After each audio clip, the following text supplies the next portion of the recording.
মাননীয় স্পিকার, আপনাকে ধন্যবাদ। আমার উত্থাপনীয় বিষয় হলো আমার নিজ নির্বাচনী এলাকা 129 পিরোজপুর 3 মঠবাড়িয়া উপজেলার বাবনা, পাথরঘাটা ও ভান্ডারিয়া উপজেলার আংশিক ধাওয়া ও ইকরি ইউনিয়ন সহ মঠবাড়িয়া উপজেলায় 40 মেগাওয়াট সম্পন্ন পাওয়ার গ্রিড বিদ্যুৎ সঞ্চালন লাইন স্থাপন প্রসঙ্গে। মাননীয় স্পিকার, আমার নির্বাচনী এলাকা বাংলাদেশের সর্বদক্ষিণে অবস্থিত।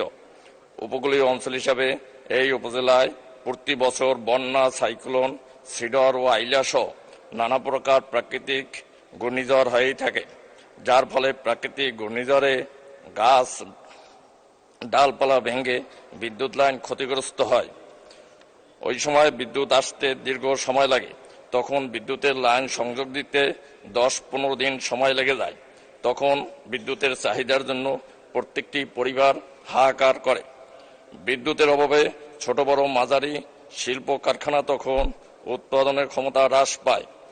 গ্রীষ্ম মৌসুমে বিদ্যুৎ বিভ্রাটে মারাত্মকভাবে জনদুর্ভোগ দেখা দেয় এবং প্রচণ্ড গরম তাপাদেহে লোকজন দিশেহারা হয়ে পড়ে। বিশেষ করে এলাকার মৎস্যজীবী, কৃষক, খামারি, ছোট বড় মাঝারি শিল্প কারখানা বিদ্যুতের অভাবে বিপাকে পড়ে। তাই মঠবাড়িয়া উপজেলার মধ্যবর্তী গুলশেখালী স্থানে 40 মেগাওয়াট সম্পন্ন একটি পাওয়ার বিদ্যুৎ সঞ্চালন লাইন স্থাপন করা হলে অত্র এলাকা 3টি উপজেলা তথা মঠবাড়িয়া, পাথরঘাটা, বামনা ও ভান্ডারিয়া উপজেলার ইকরি দাওয়া ইউনিয়নের লোকজন উপকৃত হবে এবং বিদ্যুতের অসহনীয় দুর্ভোগ থেকে মানুষ মুক্তি পাবে। মাননীয় স্পিকার, আপনাকে ধন্যবাদ।